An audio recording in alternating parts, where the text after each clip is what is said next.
সব ছেলেরাই তার খালাতো বোনের উপর ক্রাশ খায়, আমিও ক্রাশ খাইছি আমার খালাতো বোনের উপরে। খালাতো বোন আমাদের বাসায় বেড়াইতে আইছে, আমি বললাম খালাতো বোন আমি তো তোরে অনেক ভালোবাসি, তুই না করিস না প্লিজ।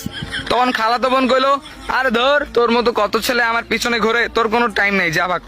আমি বললাম যে শোন বিশ্বাস কর খালাতো বোন, তুই ছাড়া আমার কেউ নাই, তোর ছাড়া আমি বাঁচতে পারবো না। তখন খালাতো বোন বললো সত্যি কি? আমি বললাম যে হ্যাঁ সত্যি খালাতো বোন। তখন খালাতো বোন বললো তাহলে তুই আমার মারে বল, মারে বল, যদি রাজি হয় তাহলে আমিও রাজি। আমি বললাম ঠিক আছে। তারপর খালারে গিয়ে কইলাম খালা আপনার মেয়েরে আমি অনেক ভালোবাসি, যেহেতু আমার খালাতো বোন হন, মনে করেন যে খালাতো বোন যদি হয়, আমি যদি বিয়ে করি সে তো আর বাইরে যেতেছে না, আমার কাছেই থাকতেছে, আর আপনারও তো অনেকটা উপকার হবে যদি আপনার মেয়ে সবসময় আপনার চোখে চোখেই থাকে, কি বলেন? তখন আন্টি বলল হ্যাঁ ঠিক আছে বাবা তোর সাথেই বিয়ে দিব, যা।